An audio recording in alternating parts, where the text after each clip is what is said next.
तसे मंडळी की दिल्लीतली दोन पवारांची भेट महाराष्ट्रात नव्या चर्चांना बळ देणारी ठरली आहे। शरद पवारांच्या 85व्या वाढदिवसाच्या निमित्ताने शुभेच्छा देण्याकरता अजित पवार सहकुटुंब पोहोचले।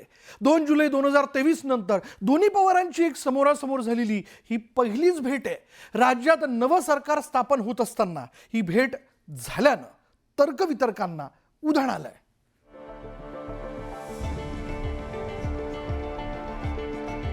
दिल्लीच्या थंडीतली गुलाबी सकाळ, व्हीव्हीआयपींचं वास्तव्य असलेल्या जनपथ रस्त्यावरच्या शरद पवारांच्या बंगल्यावर सकाळपासूनच लगबग होती। निमित्त होतं पवारांच्या वाढदिवसाचं। शरद पवार कार्यकर्त्यांच्या शुभेच्छा स्वीकारत असताना अचानक एंट्री झाली ती अजित पवारांची आणि मीडियाचे कॅमेरे साहेबांकडनं दादांकडे वळले।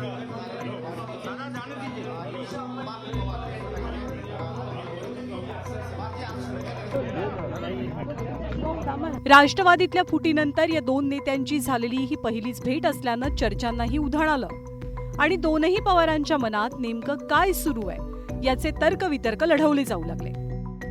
12 डिसेंबरला सगळेजण येऊन साहेबांना भेटत असतात, साहेबांचं दर्शन घेत असतात, शुभेच्छा देत असतात। त्या हेतूने आम्ही सगळे या वर्षभरात महाराष्ट्रानं पवार विरुद्ध पवार असा सामना पाहिला।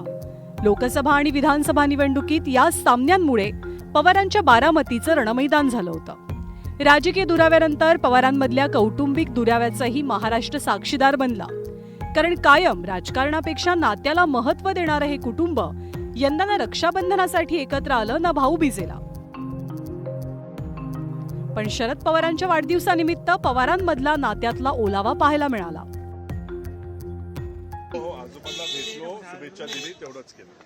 अजून काय बोलणं झालं का? काय नाही। राजकारण हे एका बाजूला असलं पाहिजे, विचार हे वेगळे असले पाहिजेत, वेगळ्या आता झालेत, पण कुटुंब नेहमी एकत्र आलं पाहिजे, त्याच्यासाठी आपण प्रयत्नही केला पाहिजे आणि आजचा हा एक प्रयत्न तो असेल। वाढदिवसानिमित्त पूर्वीचा जे काही काळ होता ज्याच्यामध्ये आम्ही सर्वजण कुटुंब म्हणून राजकीय लोक नाही म्हणून पण कुटुंबीय म्हणून आम्ही जे भेटत होतो ते खऱ्या अर्थाने कुटुंब म्हणून चांगली गोष्ट होते। काही प्रमाणात इलेक्शनच्या काळामध्ये भेटता आलं नव्हतं, आता इलेक्शन संपलेलं आहे आणि याच्यात कौटुंबिक संबंध जपण्याची जबाबदारी जो आधीच्या पिढीने तिथे घेतली असेल ती चांगली स्वागत करण्यासाठी। आजवर पवारांच्या प्रत्येक कौटुंबिक सोहळ्यांमधनं नेहमीच हम साथ साथ ह्याचं चित्र दिसलंय।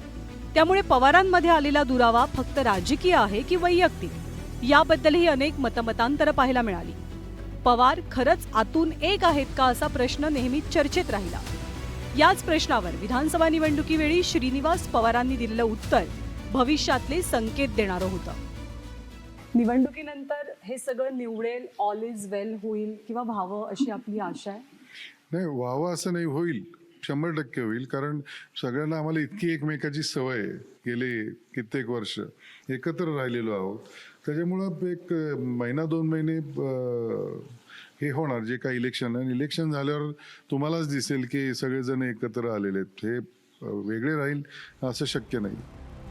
एक योगायोग असा की खासदार सुनेत्रा पवारांना दिल्लीमध्ये शरद पवारांच्या जवळचाच बंगला मिळालाय। त्यामुळे दोनही पवारांची दिल्लीतली निवासस्थानं आता जनपथ रोडवरती असतील।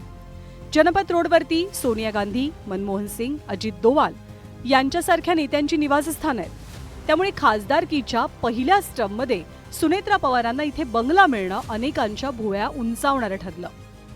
सुनेत्रा पवार यांना पहिल्यांदा त्या राज्यसभा सदस्य झाल्या आणि त्यांना मिळालेला आहे 11 जनपथ हा 7 टाईपचा बंगलो, जो बंगला साधारणतः माजी मुख्यमंत्री, केंद्रीय राज्यमंत्री यांना मिळत असतो। असं म्हणतात की राजकारणात कोणती घटना अपघात नसते, प्रत्येक भेटीमागे खेळीमागे काही ना काहीतरी अर्थ दडलेला असतो। शरद पवारांचं आजवरचं राजकारण नेहमीच अनप्रेडिक्टेबल राहिलंय। त्यामुळे दोन पवारांची ही भेट पुन्हा एकदा पवारांचा परफेक्ट फॅमिली पिक्चर महाराष्ट्रासमोर आणते का याचीही उत्सुकता असेल। Bureau report, news 18 Lokmat.